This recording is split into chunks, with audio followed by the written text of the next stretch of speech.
I'm the singing engineer because I love to sing, but I'm also an engineer at the same time. I'm from the land of Japadola. My mother is was from Lira. She passed away. What else can I say? I love music and I love culture and I love Ugandan culture. I'm from Oyam, so it's nice. You're from Oyam? Yes. So in where we live now? Wait. Let me also speak Kalinto. But I try. Because my mom used to use that language, especially when they are visitors, and she was telling you that, please, put that thing down. And she didn't want other people to hear. She would say, get ping! So other people would just be confused. Then you see you are obeying. And they don't know why. So you said that you are the singing engineer. Yes. Sorry, I'm just wondering, how do you manage to meld the two? Because for most people, they choose one over the other. They choose one over the other. So how did you? It was really a struggle, and I also guess my family struggled with that for the longest time. My mother told me that if you're going into music, it's for failures. That's what she told me. That people who get there, they are failed at other things, so please don't assume me.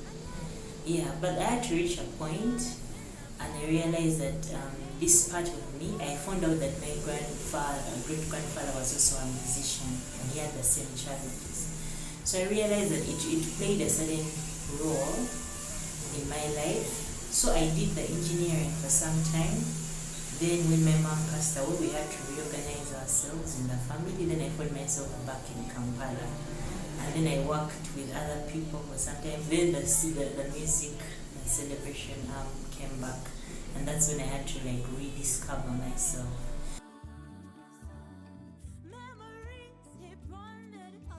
How did I first get into music?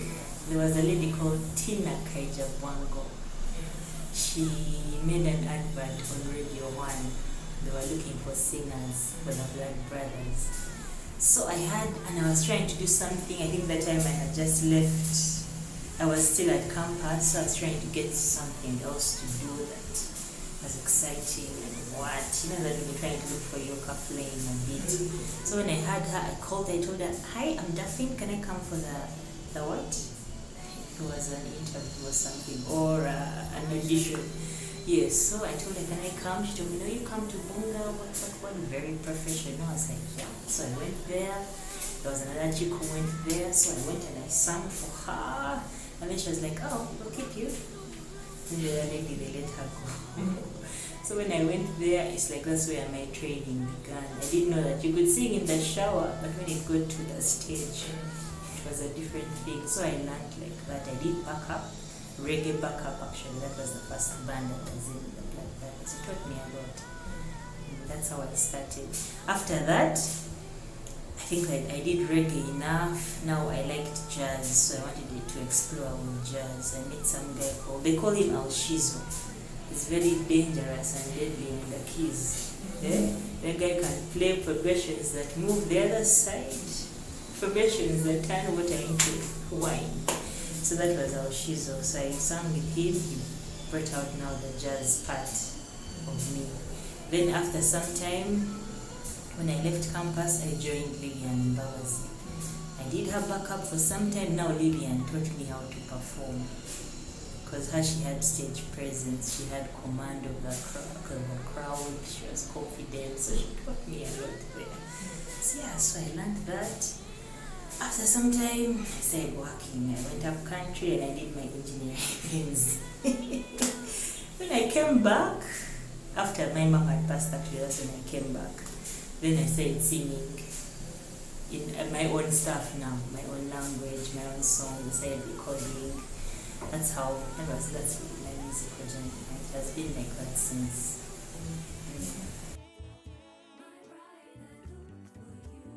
My process, what I do now, like there's a song called Ikomrot. There was a song in our language, It's called Angelina Jolie Konumajo, Angelina Jolie Konumajo. It moves like that, and they play it around. So as I kept on interacting with my tribe mates, that song kept on moving, and then the tune kind of started following me. And so I had to. The story started building around the song.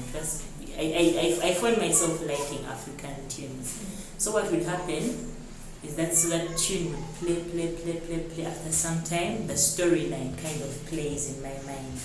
And I'm like, I need to work on this. Then I call a certain guy called Gustav Busango at that time. He's from Congo. So I'd call him and tell him, this is the idea I have. So I give it to him. And then I tell him how the thing goes, and then he tries and looks for chord within that arrangement. So we arrange the song like that, but usually there's a storyline. For that one, Ikom wrote the tune. That one there brought back a memory of the Garden of Eden from the aspect of Africa, from the African perspective. It brought back it was a different type of story. Here it was a king, a divine king, and this divine king had his love interest, and his love interest betrayed him, but he still had to fight. So that's how the story just built. Just reset from the storyline. How they were in the beginning, they were really happy. In the next part, she's in trouble, and then in the bridge, he's trying to save her, and then in the end, he has done it. He doesn't care whether she comes back or not, but I just have to save this lady because I cannot see her suffering. I cannot see her. That selfless, sort of like reckless love, where you love someone and you give up everything and you sacrifice yourself, and you're not thinking, hey, is she going to be my lady? Is she going to be my woman? You know, men always make those calculations, but those men who don't make those calculations, they're like, Banak, I cannot live with myself knowing that this lady is suffering like this. So it's just the storyline builds, and I think about the storyline, and as I think about the storyline, it determines what notes I put there and how the arrangement is. And for me, the feeling actually drives the music more than the sound.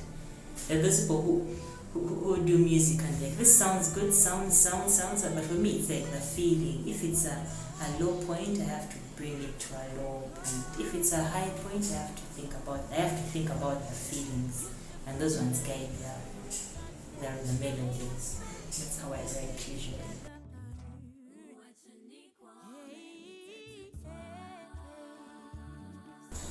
When I'm creating a song, do I have a target? That question has always, they have always asked me, what is your target audience? Well, for me, in my perspective, I like the African sound, but I also like the modern sound also, especially the jazz sound.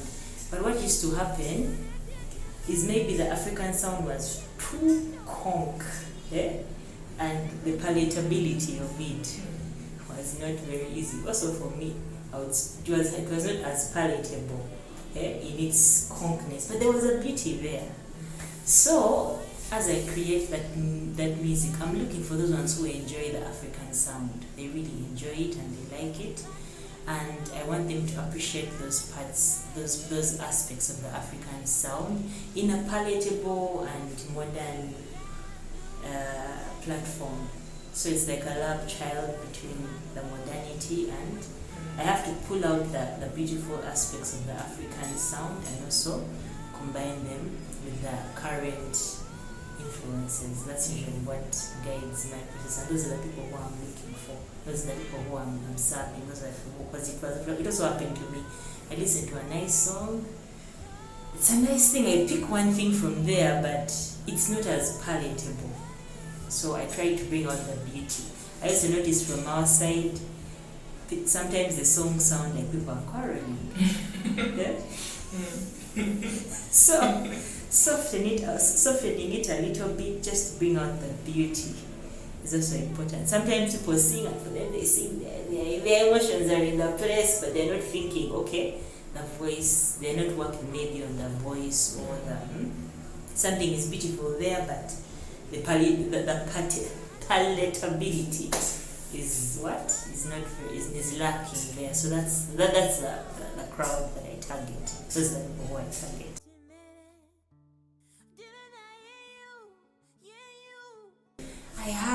I've had a series. I used to like Eminem. Properly. I used to like Eminem. I used to like Busta Rhymes. When I was at campus, I used to like rap music. After some time, I shifted from that. Then I became a Beyonce fan. Everything, I was really ready for this jelly. You understand? I was really ready for that jelly. Everything. And her jazz and her covers of Etta James also. Now when I had her covers of Etta James, at last something told me. I now went that side of the jazz. Now I also entered jazz and I was like, wow, this is beautiful. Then I got into the reggae mix, listening to Iron Lion Zion. So I was like, Bob Marley also. But then right now in this season, I realized that now my love for the African sound became stronger, especially when I was listening to Pompi. I like Asa. I also liked Adele. I also liked Bob Marley. I like Nanduja. Okay. I started following her recently. I liked her song where she was talking about the culture of the women. Yeah? She was saying that this .com, something called .com, the .com women, you've sent her for a serving spoon, she brings for you a spade. Yeah? She's there cooking food, she's burning it that she's on WhatsApp. So I just found it very interesting, like how she's doing a saying up on a large scale. They're there with shots always on their phone, not minding about what's happening around them. So it was just interesting. Anyway, so I like her. I've also liked, who do I like nowadays? I like a lot of Hillsong and Elevation. I like them a lot. Why? I used to like Tasha Cobbs. Tasha Cobbs has a real living thing about her. When I listen to her, I always get those pimples. So I'd be like, this is possible. I actually think that most of the people who we listen to eventually influence us. I was very shocked to find out that Burna Boy was influenced by Fela Kuti. So I realized that most of the music that we listen to kind of influences us. But when it comes to you, it doesn't come out the same exact way. Because now when I tell you that Angelina Joe, that song, that Luo song influenced a certain song that I wrote.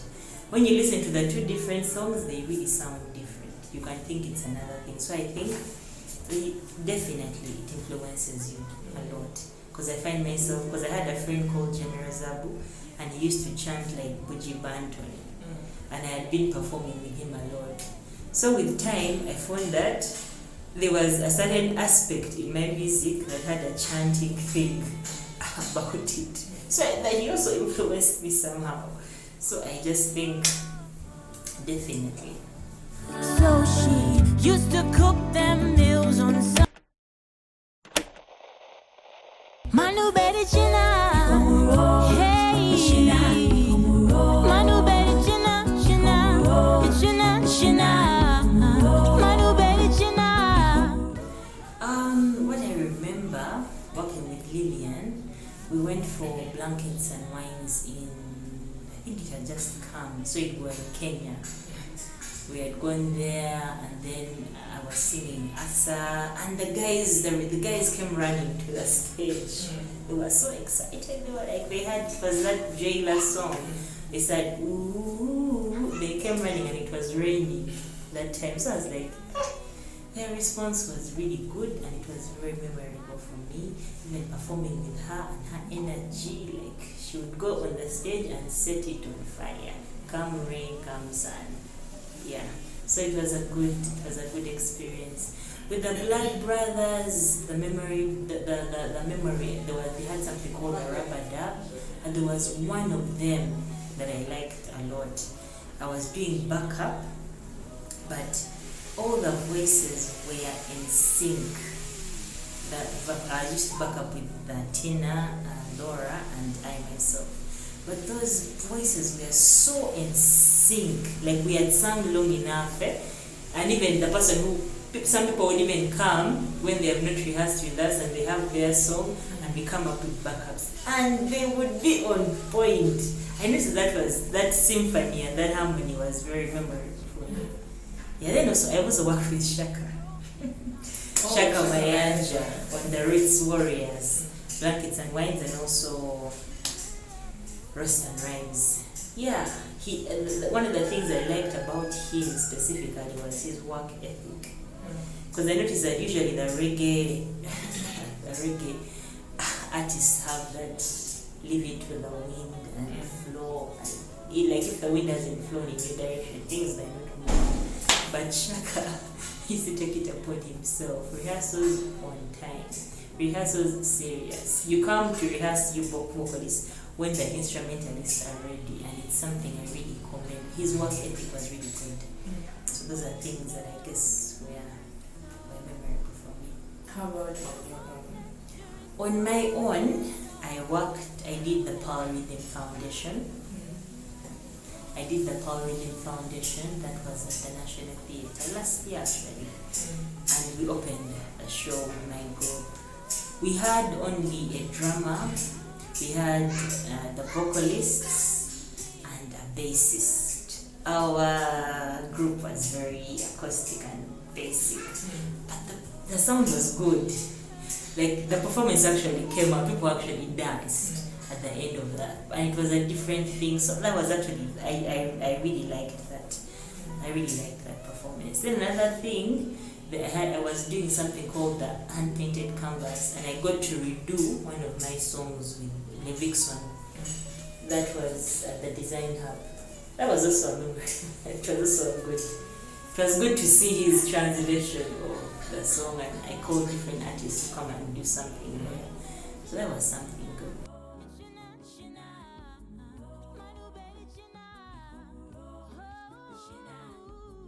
One of the things that I noticed about the internet is that, especially during the COVID period, there were some artists who we didn't know at all. Like they were just in the background and what. But when guys stopped hanging out outside and busy about their lives and there was a lockdown, many people really turned to the internet to get information. Even me, I started praying online. I would get up in the morning, put online, pray, go and do my other things, go to the kitchen. Like it became a lifestyle. So there are certain people who the internet has really helped bring out. There are some people who I didn't know about, but in COVID they were a hit, proper hit.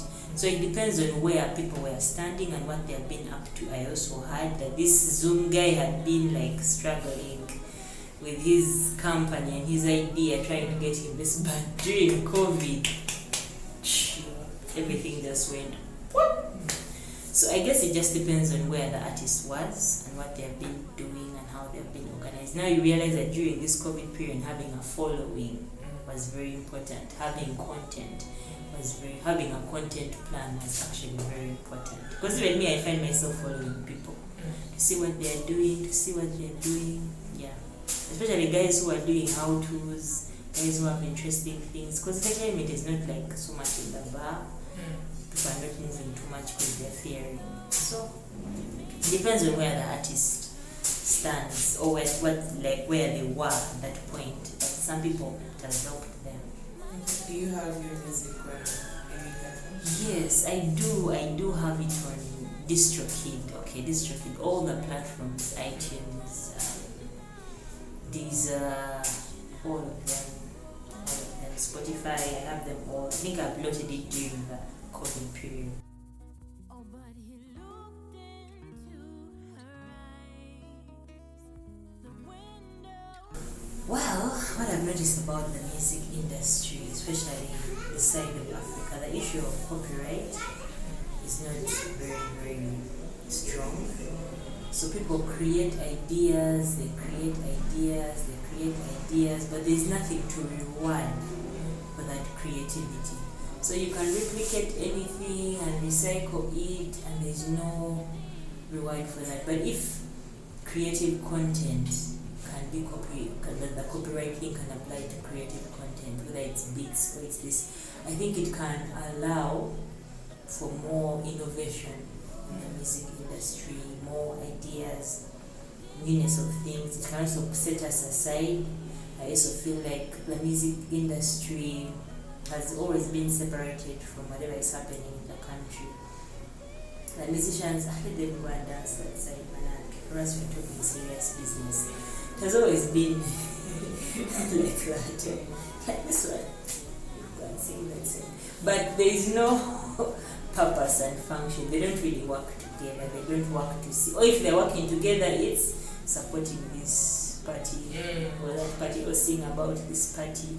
But I feel like if the government can also work with musicians, they can celebrate this country better. They can advertise, like how they're doing with the Nigerian government. So I feel like musicians might need that support from the government. Like it's our thing. This is our culture.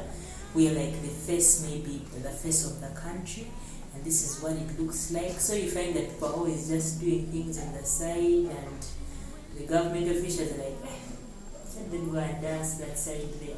For us, we are discussing serious business. That whole mentality is kind of there, but it doesn't help us as a country. The music industry decide we need that identity, that support, that, and not in like a political type of way, in a way to celebrate the country and get its name heard, because it's easier for a song to move.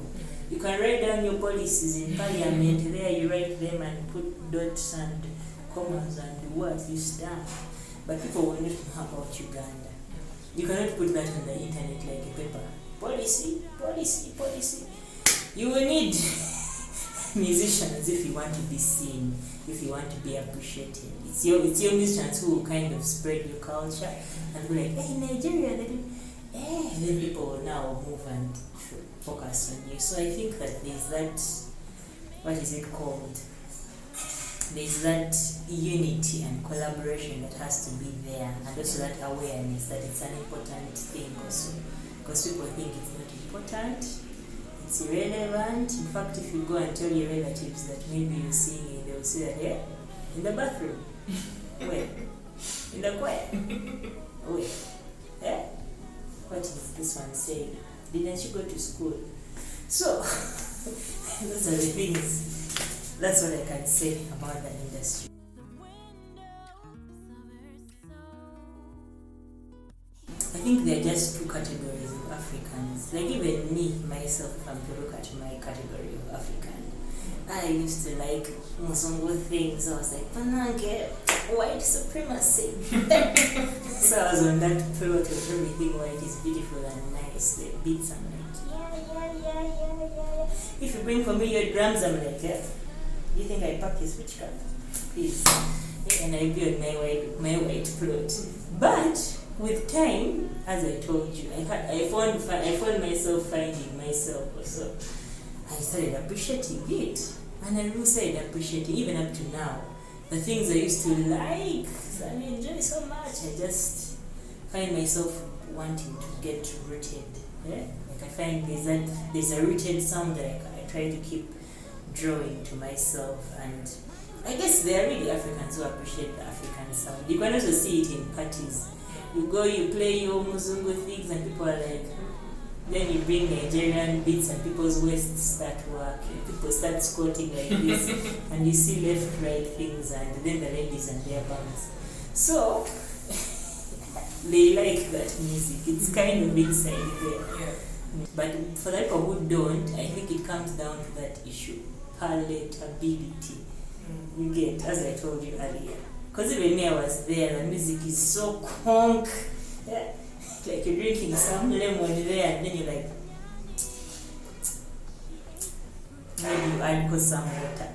And then that ancient sound of those days where Babajaja was there. So you find people, the youth are now here. So it's just that palatability, and also using that too. There's a guy called Wake. He does it very well. There's a youthful factor that he adds to his music and singing in his language that kind of applies. Young people are like, yeah. So there's that aspect that maybe there's that aspect that needs to be applied now. That's the reason why maybe they're not liking it that much. Maybe some of those people, when they might not know that these other options exist also. So I guess for me that would be the reason. But I don't think there's any problem with them.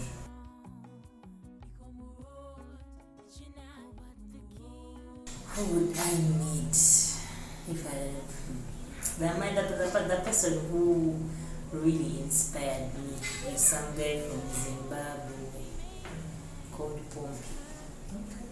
This person, and I never met him also. I met him anyway. Maybe I should get another person on that list. But yeah, she's someone who really inspired me. His songs actually really, they minister to me and I'm African. So he's one of the people who I wouldn't mind meeting, although I've met him before, but we haven't really talked. Who else? I'd like to meet Adele. Okay. And find out what's up. I feel like sometimes our producers, when there's no song, they're like, who is she dating currently? Let's talk to that person there, please. Let's talk to that person. We need a breakup. You see our bank accounts are here suffering. I'm joking anyway. I hope she didn't see this. Yes. I'll try to keep it away from you. Yes, sometimes I just feel like some people they really feel from pain. If there is no pain, the producers are like, man, what are we going to eat? Where is our album coming from? So that is something I always wondered about, by the way. But she's a very talented person and she has really done many things there. Someone who I would like to meet just to figure out what she's like.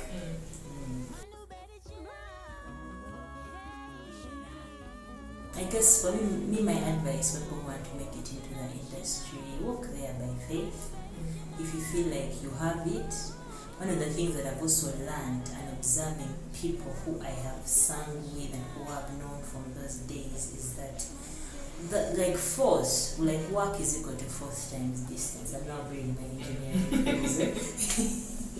So the more you apply a force onto something, the truth is that you will arrive there eventually. What happens is people apply force, then they stop there. They apply force, then they stop there. Now when you're coming back to apply force, you have to again build momentum. But if you apply the force and you know what you want to do, you know what you want to achieve, the universe has said it, God has explained it, you will get there generally. So if you're going in that direction, you go with one heart and you move and you know this is what I want to do. And the truth is that the difficult times will come.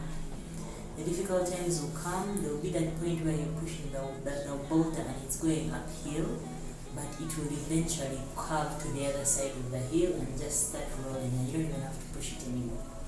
So me, that's my advice for people who are doing music really. Just push and continue.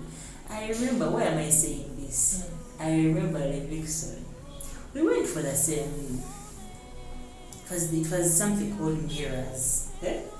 Mirrors, that concert was organized by a lady called Helena Okering. So we went there, we were singing. The Vixen had a song called "A Living at the Jungle, Take Away the Sorrow." And the Vixen is there, no one is paying attention to him. He's just walking around like me and you on the streets there, but not paying attention. Because he comes and he sings Django, wayo, guys are like, yeah, move on. The guy continued pushing that force principle, force applied. It's a scientific principle and it's also a law of nature principle and it's a law of progress principle. He continued applying his force. He reached a point and he was like, who am I? I'm the son of God. I'm a child of the Most High God, set apart for His glory, and convinced himself of those things. And before he knew it, Vixen was now the biggest thing.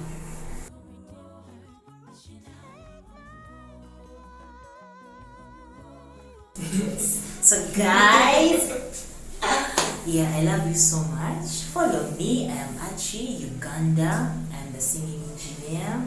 You'll be inspired. I tell stories of love and redemption and hope.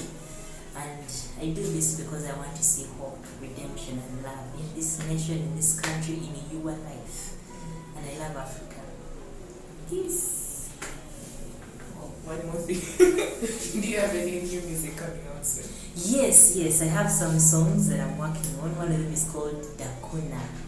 It's about a divine king looking for his bride because his children seek direction. That is one of the songs. The other one is called Ubanga. It means the Lord is my shepherd, I shall not want. So I have those two coming up. I'm just finishing them, completing them. Yeah, they'll be out soon. Come on,